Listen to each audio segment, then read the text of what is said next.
안녕하세요. 김학균입니다. 오늘은 가속도의 법칙, 작용 반작용 법칙, 또 앞에서 배웠던 반작용 법칙도 있었는데요. 자, 세 가지를 같이 좀 세트로 정리하셔도 크게 무리 없을 거예요. 간단하게 우리가 정리하는 거니까. 그래서 가속도의 법칙 해당되는 내용부터 정리해 보도록 하겠습니다. 자, 일단 가속도의 법칙은 운동 제2법칙이에요. 자, 물체의 가속도의 크기는 받는 R자임의 크기에 비례하고 질량에는 반비례합니다. 라고 하는 식을 만들 수 있는데, 식 관계는 이렇게 표현하는데, 이거보다 훨씬 더 유명한 거는, 여러분 어떤 식이 훨씬 더 중요해요? 우리 물리에서 제일 중요한 식 F는 MA에 해당됩니다. 라고 하는 요 식 굉장히 좀 중요하죠. 그래서 요 식 만드는 것들을 우리가 연습할 거고요. 그럼 요 식을 다르게 얘기해서 우리 뭐라고도 하냐면, 요 식을 여러분들 우리가 운동 방정식이라고 해요. 운동 방정식. 그래서 물체가 움직일 때 우리가 그전까지는 물체가 정지하는 상황을 되게 많이 했었지만, 자, 지금부터는 가속도 운동하는 상황을 굉장히 좀 많이 다룰 겁니다. 그럼 가속도 운동하면 물체에 작용하는 힘 분석해서, 자, 합력을 만들어 준 다음에 그걸 우리 F는 MA라고 하는 식 운동 방정식을 세우는 게 이 법칙, 두 번째 법칙에서는 가장 우리가 중요한 내용들에 해당이 됩니다. 라고 보시면 돼요. 그래서 운동 방정식 세우는 건 연습하셔야 될 거니까 자, 정리할 수 있고요. 자, 그래서 간단하게 좀 보도록 하죠. 자, 질량이 M인 수레에 고무줄을 연결하여 일정한 힘으로 지금 가속도가 A였답니다. 자, 그래서 문제를 좀 풀면서 좀 얘기하도록 할게요. 자, 이렇게 좀 설정하죠. 질량이 M이라고 하는 물체의 오른쪽으로 F라고 하는 일정한 힘을 당겼습니다. 그랬더니 가속도가 A였답니다. 그럼 우리 어떤 식 만들 수 있죠? F는 MA라고 하는, 자, 이런 식으로 얘기할 수 있습니다. 자, 그런데 우리 또 두 번째 줄 보니까 수레 위에 추 두 개를 얹어 놓고 같은 힘으로 잡아당겼더니 가속도가 절반이 됐대요. 자, 수레가 질량이 스몰 m이라고 하는 물체가 있어요. 근데 여기에 여러분들 추를 수레 두 개예요. 추를 두 개 올려놨습니다. 라지 m이라고 할게요. 추 하나. 자, 두 개를 똑같이 올려놓고 F라고 하는 당겼더니 얘네들의 가속도는 여러분 2분의 1 A가 됐답니다. 그럼 이건 어렵지 않죠? 그럼 F는 어떤 식으로 만들 수 있어요? 자, 전체 질량이 자, 2 라지 m 플러스 스몰 m이라고 얘기할 수 있고 A라고 얘기할 수 있습니다. 그래서 A 프라임이라고 할게요. 가속도 달라질 거니까. 자, 그래서 이렇게 표현할 수 있어요. 그러면 가속도가 얼마인지를 판단해 줄 수 있는데, 근데 문제에서 가속도가 2분의 1, 요 A 프라임이 얼마 됐습니다? 얘가 지금 2분의 1 A가 됐답니다. 그럼 얘네들은 질량 합해서 얼마가 된 거냐면, 질량이 2배, 수레의 질량이 2배에 해당되는 2M이 됐다는 뜻에 해당되죠. 그럼 이 얘기는 뭐랑 똑같네요. 추 하나의 질량은 얼마에 해당되는구나? 2분의 스몰 m이라고 한 이런 관계식을 우리 확인해 줄 수 있습니다. 추색이 이렇게 좀 됐나 봐요? 확인할 수 있고. 근데 문제에서 요구하는 건 세 번째 줄에 추 세 개를 수레 위에 얹어놓고 같은 힘으로 잡아당겼대요. 그때 가속도는 얼마가 되겠습니까? 라고 하는 질문에 해당돼요. 자, 그러면 동일한 힘은 그대로 가고, 자, 우리 추가 3개예요. 그럼 자, 3 라지 m 플러스 m이 되고, 그 다음에 A2 프라임 이렇게 얘기하셔야 되는데, 우리는 추의 질량이 얼마인 거? 2분의 1 스몰 m인 거 이미 확인했잖아요. 자, 그래서 2분의 1 스몰 m이면, 자, 우리 여기 2분의 3이 되네요. 자, 그럼 우리 얼마? 2분의 5m이 되고, A2 프라임이라고, 자, 요렇게 우리가 얘기해 줄 수 있을 겁니다. 그렇죠? 그럼, 자, 우리 첫 번째 식에서 질량이 스몰 m이었을 때 가속도 A였는데요. 질량이 몇 배가 돼버렸어요? 2분의 5배가 돼버렸습니다. 질량이 2분의 5배가 되면 가속도는 반비례니까 여러분들 힘이 일정해요. 그럼 5분의 2배가 되는, 자, 특징들을 여러분들 확인해 줄 수가 있을 겁니다. 그래서 답은 여러분들 3번에 해당되는구나. 간단하게 아주 기초 문제입니다. 그래서 가속도의 법칙, 자, 이렇게 운동 방정식을 세우는 연습. 이거 뒤에 다시 할 거예요. 우리 작용 반작용까지 한 다음에 운동 방정식 세우는 연습 하도록 할 겁니다. 그래서 물체에 등장하는 것들을 얘기할 수 있고요. 자, 그다음에 우리 하나 또 보도록 하죠. 질량이 4kg 물체를 마찰이 있는 수평면에 올려놓고, 자, 용수철 연결했나 봐요. 그래서 힘을 가해서 당겼답니다. 그랬더니 물체의 가속도가 2m/s 제곱이 지금 되었습니다. 라고 지금 나와져 있습니다. 그랬을 때 용수철 상수가 100이고 늘어난 길이가 0.2라고 한다면 운동 마찰 계수가 얼마가 되겠습니까? 자, 요거 구하는 문제. 운동 마찰 계수. 마찰이 있나 봐요. 자, 그럼 이것도 힘 분석이에요. 자, 그럼 일단 4kg짜리가 오른쪽으로 가속이 되는 이유는 지금 탄성력 때문에 지금 가속이 되고 있겠죠. 자, kx라고 하는 탄성력. 근데 kx 구해냈네요. k가 100, 그 다음에 x가 0.2라고 줘줬으니 얘가 우리 20N입니다. 라고 얘기할 수 있습니다. 탄성력. 근데 마찰이 좀 있었나 봐요. 마찰이 자 이렇게 왼쪽으로 작용하고 운동 마찰력이 지금 작용하고 있을 겁니다. FK 이렇게 표현해주면 돼요.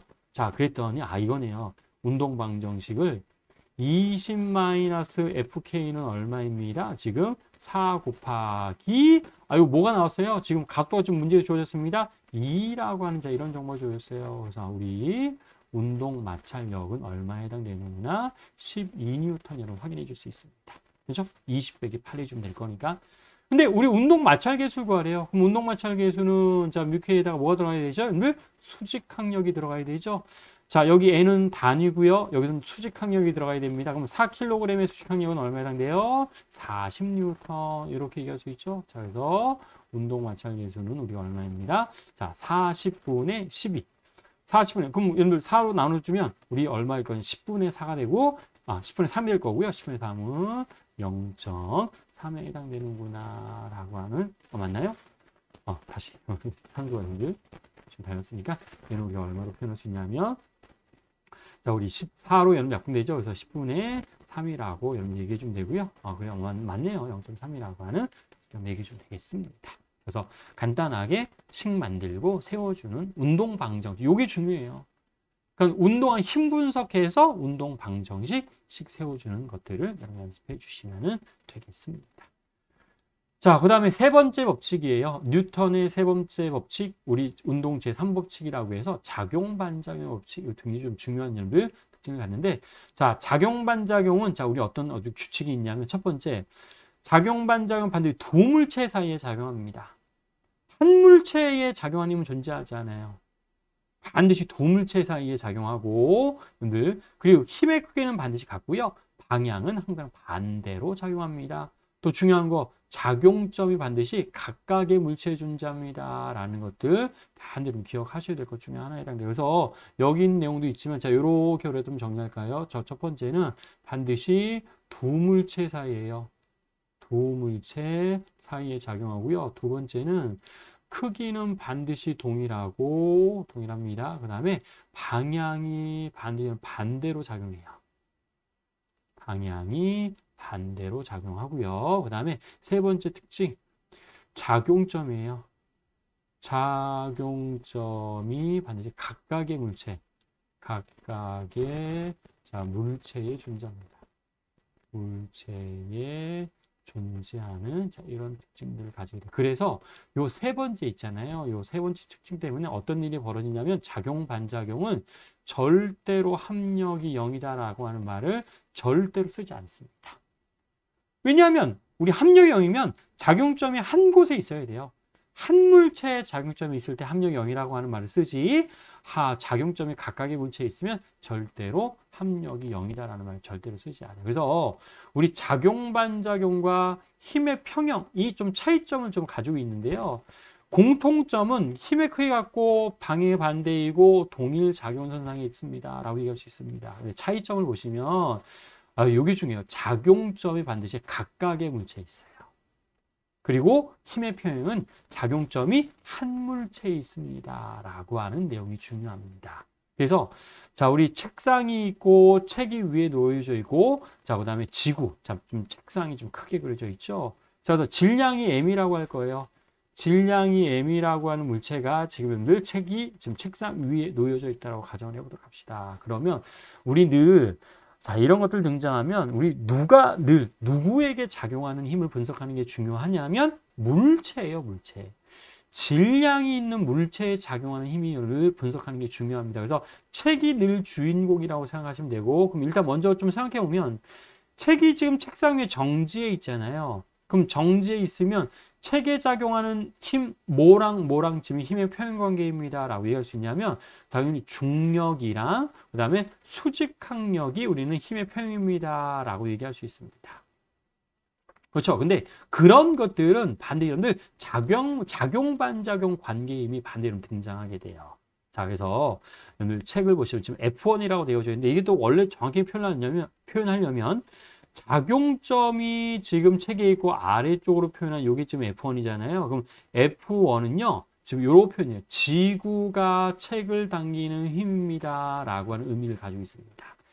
자, 주어 목적어 중요해요. 자, 지구가 책을 당기는 힘. 이게 우리가 F1이라고 얘기할 수 있고 얘가 두 글자로 표현하면 이게 우리가 흔히 얘기하는 중력이에요. 지구가 책을 당기는 힘. 그럼 이 힘의 반작용을 좀 찾을 겁니다. 근데 반작용 찾는 게 어렵지 않아요. 오늘 반작용은 작용과 반작용은 뭐만 자리 바꿔주면 되냐면 주어 목적어만 자리 바꿔주면 돼요. 지구가 책을 당기는 힘의 반작용은 주어 목적어 바꿔서 책이 지구를 당기는 힘입니다. 라고 표현해 주면 됩니다. 그리고 요걸 지금 F2라고 했는데 여러분들 모든 힘을 표현할 때는 작용점은 반드시 목적어에 표현한다라고 했죠. 그럼 얘는 작용점이 어디 있어야 돼요? F2는 지구에 있어야 돼요. 책이 지구를 당기는 힘이라고 했으니까. 자, 그래서 작용점이 지구에 있고 위쪽으로 표현한 힘. 얘가 지금 F2. 즉 F1과 F2가 무슨 힘에 해당되냐면 작용, 반작용 관계에 있는 힘입니다. 라고 여러분 얘기해 주면 됩니다. 작용, 반작용. 그 다음에 자, 우리 F3를 보죠. 책은 또 여러분들 책상을 좀 누를 거잖아요. 그래서 책이 책상면을 누르는 힘. 이걸 F3라고 지금 설정했습니다. 자, 여기 F3에 해당되죠. 근데 이것도 엄밀하게 얘기하면 여러분들 요거 작용점 책상에 있어야 돼요. 책상에 있고 아래쪽으로 표현하는 요게 지금 F3입니다. 그럼 얘도 마찬가지. F3의 반작용은 어떻게 되겠습니까? 라고 하면 얘도 뭐만 바꿔주면 돼요? 주어하고 목적어만 바꿔주면 돼요. 책상면과 책 이렇게 바꿔주면 됩니다. 그래서 책상면이 책을 떠받치는 힘. 이게 둘이 또 무슨 관계? 작용, 반작용 관계에 해당되는 힘입니다. 작용, 반작용. 그렇죠? 그리고 또 F4를 좀 표현하려고 하면 F4는 작용점이 어디 있어야 되죠? 목적어에 있어야 돼요. 자, 그래서 책에 있어야 되고 위쪽 방향으로. 이것도 엄밀하게 표현하면 여러분들 F를 이렇게 표현하면 안 돼요. 책이 있어야 되고 자, 위쪽 방향으로 이렇게 표현한 게 F4에 해당됩니다. 라고 해주시면 됩니다. 그래서 F1과 F2, F3하고 F3가 각각 작용, 반작용 관계에 해당되는구나 라고 보시면 되고요. 그럼 이거네요. F4를 우리 앞에서 배운 힘들 중에서 우리는 뭐라고 표현했었냐면 자, 접촉면이 물체를 수직으로 미는 힘. 이게 우리 뭐였어요? 수직항력에 해당됐었죠? 그 다음에 우리 중력하고 수직항력은 작용점이 다 어디 있네요? 다 책에 있네요. 그래서 얘네들은 무슨 관계에 있는 힘에 해당됩니다? 힘의 평형관계에 해당되는 힘입니다. 라고 여러분 얘기를 해주시면 돼요. 중력과 수직항력, 자, 힘의 평형관계, 작용점이 한 물체에 있기 때문에. 그래서 우리 문제 풀 때 우리 PT에서는 근데 잘 안 나왔는데 MD나 뭐 다른 시험에서는 굉장히 기본적인 개념으로 많이 나왔었던 것 중에 하나입니다. 그래서 작용, 반작용 관계와 힘의 평형 관계를 찾는 문제들도 잘 여러분들이 보셔야 될 것 중에 하나에 해당돼요. 자, 그래서 요 상황들 또 예제 12번을 통해서 이제 우리가 정리해 보도록 할게요. 자, A하고 B가 서로 당겼는데 A는 움직이지 않고 B가 미끄러져 끌려오기 시작했답니다. 그렇죠? 이렇게 지금 되어져 있는 상황에 해당돼요. 자, 그럼 이렇게 좀 설정할게요. A는 지금 정지해 있는 상황에 해당돼요. A 정지 있습니다. 그 다음에 B가 지금 왼쪽으로 가속 운동한다라고 가정을 해보도록 할게요. 뭐 등속 운동할 수도 있고 가속 운동할 수도 있는데 뭐 설정이 나름이에요. 그래서 A 정지. 그러면 자, 줄 당깁니다. 그럼 우리 장력은요, 바디 같다라고 했죠. 그러면 줄이 A를 당기는 힘이 있을 거예요. 그러면 줄이 A를 당깁니다. 작용점 A에 있어야 돼요. 왼쪽으로 자 이렇게 해서 내가 F라고 표현하도록 할게요. 그럼 장력의 우리 중요한 특징은 줄은 양쪽 끝에서 장력이 반대로 같다라고 했었죠. 자, 그래서 여기에는 자, 줄이 A를 당기는 장력을 표현할 텐데 얘도 이러면 F라고 표현할 수 있습니다. 근데 이제 A만 보세요. A만 보시면 A는 이제 움직이지 않잖아요. 그럼 A가 움직이지 않으려면 바닥과 A 사이에 뭐가 있어야 돼요? 마찰이 있어야 되죠. 내가 이걸 FA라고 좀 설정하도록 합시다. 그럼 A는 정지 있으니까 A는요, 우리 자, 뭐랑 크기 같아야 되냐면 F하고 스몰 f의 크기랑 같아야지 정지 상태인 걸로 얘기할 수 있습니다. 합력이 0이니까. 그런데 자, B를 볼게요. 자, B라고 하는 물체는 사람이죠. B라고 하는 사람은 지금 F도 있고 마찰력도 있다라고 여러분 얘기할게요. 마찰력 있습니다. 그럼 B에 작용하는 마찰력, 운동 마찰력이 있죠. 자, 미끄러지고 있으니까. 자, 그러면 오른쪽으로 마찰력이 작용하는데 운동 마찰력 FB라고 하고 라지 F가 FB보다 커서 지금 왼쪽으로 좀 끌려가나 봐요. 그렇죠. 이렇게 좀 얘기할 수 있죠. 그랬을 때, 자, 보기에 대한 설명으로 옳은 것을 골라보세요. 자, 저는 B라고 하는 사람이 좀 왼쪽으로 가속된다고 좀 이렇게 설정을 했습니다. 그렇죠. 그래서 이렇게 되는 상황에 해당돼요. 그러면, 자, 첫 번째 보죠. A가 줄을 당기는 힘과 B가 줄을 당기는 힘의 크기는 같습니다. 장력은 무조건 양쪽 끝에도 같다라고 했으니까, 맞습니다. 라고 얘기할 수 있어요. 자, 니은 뭐죠? A에 작용한 알자 힘이 B에 작용한 알자 힘보다 큽니다. A는 합력이 0. 그죠? 근데 B는 합력이 0은 아니네요. 그래서, 틀렸어요. 왜냐하면 누가 더 크다라고 해야 되죠? A에 작용하는, 자, 이렇게 표현할게요. 자, 우리 A에 작용하는 합력보다 누가 더 큽니다? B에 작용하는 합력이 더 큽니다. 왜냐하면 얘는 0이고 얘는 0이 아니에요. 그래서 크기는 더 크다. B가 더 큽니다. 라고 하셔야 되고. 디귿에 A와 운동장 사이에 작용하는 최대 정지 마찰력. 미끄러지고 안 미끄러졌잖아요. 그럼 우리 최대 정지 마찰력은 클수록 잘 안 미끄러지는 경우에 해당되죠. 그래서 A에 작용하는 최대 정지 마찰력이 더 여러분들 큽니다. 라고 여러분들 얘기를 하셔야 돼요. 자, 그래서 디귿은 또 우리가 맞는 내용에 해당되는구나 라는 것들 여러분들 확인해 주실 수가 있을 겁니다. 자, 그래서 답은 자, 기억 디귿, 자, 객관식 뭐 이런 것도 판단해 주는 것들은 하셔야 되죠. 그래서 예지 12번은 이렇게 해주시면 되고요. 자, 우리 기출문제 하나 볼까요? 2012년도 때 나왔던 기출문제를 잠깐 여러분들 보도록 하겠습니다. 자, 원래 길이가 L0고, 자, 이게 수평면에 지금 여러분들 놓여져 있습니다. 근데 여기에다가 라지 M이라고 하는 물체를 올려놓았더니 L0에서 L만큼 길이가 지금 압축되어져 있는 상황에 해당돼요. 그리고 정지해 있답니다. 이게 정지해 있는 상황에 해당돼요. 자, 그랬을 때 보기에 대한 설명으로 옳은 것을 골라보세요. 라고 했습니다.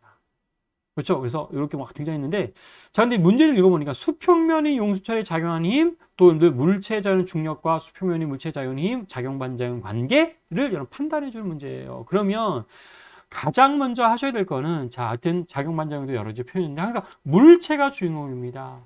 그러면 물체의 작용 힘 분석해 보도록 할까요? 물체는 일단 중력이 작용할 거예요. 그래서 아래 방향으로 mg라고 하는 중력이 작용할 거고, 근데 아래로 내려가지 않잖아요. 그러면 얘는 위쪽으로 지금 누구 때문에 위쪽으로 밀어주니 뭐가 존재하죠? 탄성력이 존재하죠. 그래서 K에 L0-L. 그렇죠? 그럼 얘네들은 무슨 관계에 있는 힘? 힘의 평형 관계예요. 크게 같네요.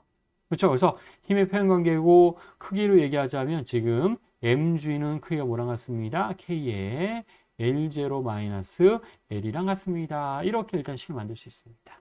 그래서 늘 가장 먼저 하셔야 될 거는 자, 물체에 작용하는 힘을 분석하는 게 가장 먼저 하셔야 되고, 자, 그다음에 이런 것들 해볼 거예요. 자, 작용 반작용 찾을 텐데요. 자, 먼저 중력의 반작용 찾도록 합시다. 그럼 우리 물체에 작용하는 중력을 우리 문장으로 좀 표현해 보면, 우리 좀 전에 책에서도 표현했었는데, 우리 물체에 작용하는 중력은 지구가 물체를 당기는 힘이 중력이었습니다.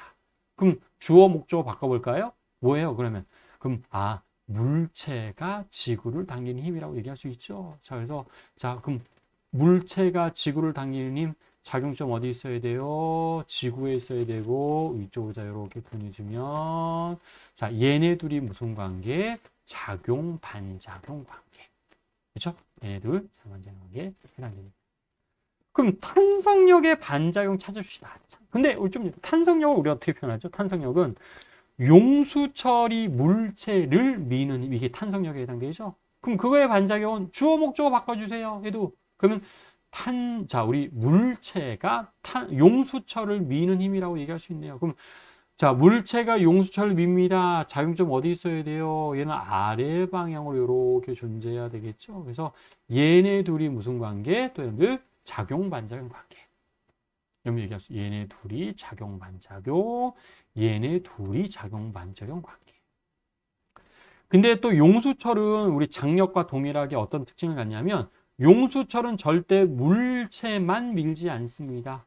용수철은 반대 방향으로 누구도 미냐면 늘 우리 바닥도 지구도 밀고 지구를 또 밀고 있어요. 자, 그래서 용수철이 바닥을 미는 힘 작용점 이렇게 아래쪽으로 표현하고 있고 지구에 있어야 되고 아래쪽 얘도 탄성력이에요. K의 L0-L이라고 이렇게 표현해 줍니다. 자, 다시 요 힘은 지금 뭘 표현한 거예요? 요 힘은 용수철이 지금 바닥을 미는 힘 표현한 거예요. 그럼 얘의 반작용, 용수철이 바닥을 미는 힘의 반작용은 주어 목적어 바꿔서 바닥이 용수철을 미는 힘 얘기할 수 있을 겁니다. 그래서 얘도 작용점은 용수철이 있어야 되고 위쪽으로 자 이렇게 표현해 주면 얘네 둘이 작용 반작용. 얘네 둘이 작용 반작용. 얘네 둘이 작용 반작용. 근데 우리 힘의 표현 크기 같아야 됐었죠?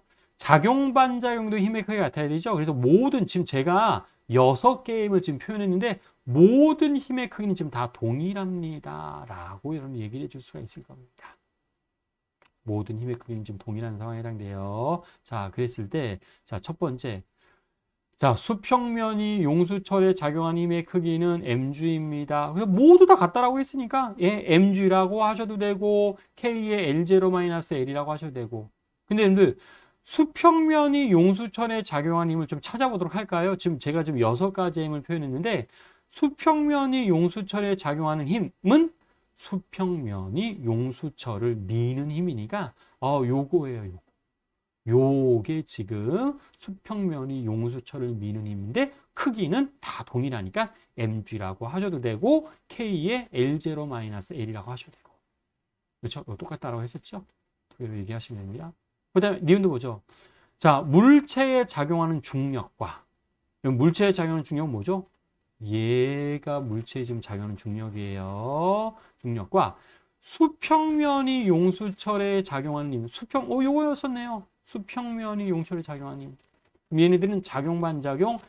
아이고, 아니네요. 우리 작용 반작용이 되려면 우리가 뭐라고 했어요? 주어 목적어 바뀌어야 된다고 했었죠? 그래서 자, 물체에 작용하는 중력의 반작용. 중력을 우리가 풀어서 표현하면 뭐라고 했었죠? 지구가 물체를 당기는 힘. 얘가 중력이었었는데 작용 반작용이 되려면 뭘 바꿔야 돼요? 주어 목적어, 즉 물체가 지구를 당기는 힘. 그렇게 표현해야지 작용 반작용이지. 얘네들은 아무런 관계 없습니다. 그냥 힘의 크기가 같을 뿐이지 중력과 수평면이 용수철에 작용하는 힘의 크기는 같습니다. 라고 하면 맞아요. 근데 작용 반작용은 아니에요. 그래서 자, 우리 니은은 우리가 틀렸고요. 자, 기억은 맞았죠? 그 다음에 디귿에 L0-L은 K분의 EMG 아니네요. 이거 L0-L에 대해서 K 넘기니까 K분의 MG라고 이런 얘기하셔야 됩니다. 그래서 답이 될 수 있는 거는 우리가 뭐하고 뭐만 늘 기억하고 디귿만 우리 답으로 얘기해 줄 수 있어요. 그래서 5번이 답에 해당되는구나. 자, 이렇게 정지 상태에서 우리 작용 반작용 찾는 문제, 또 힘의 평형 찾는 문제들이 또 MD나 다른 문제들은 되게 많이 기출됐었던 문제들에 해당돼요. 왜냐하면 물리에서 가장 기본적인 힘 분석에 해당이 되거든요. 근데 PT에서는 나오진 않았지만 그래도 기본적으로 우리가 알고 있어야 될 내용에 해당되는구나 라고 보시면 되겠습니다. 자, 그래서 기출 문제까지도 한번 풀어봤는데요. 자, 이것도 늘 연습 문제 홈페이지에 가셔서 여러분들 자료 다운받으시고 공부해 보시면은 자, 여러분들이 도움이 되실 수가 있을 겁니다. 그럼 우리 운동 제1법칙, 2법칙, 3법칙까지 해서 운동의 법칙 3가지를 분석했습니다. 그럼 자, 그걸 가지고 그리고 그 전 시간에 여러 가지 힘 분석한 것들 가지고 결국은 여러분들 뭘 분석하는 연습을 하셔야 돼요. 뭘 세우는 연습을 하셔야 되냐면 운동 방정식을 세우는 연습을 하셔야 돼요. 그래서 그거 다음 시간에 연습을 하도록 하겠습니다. 수고하셨습니다.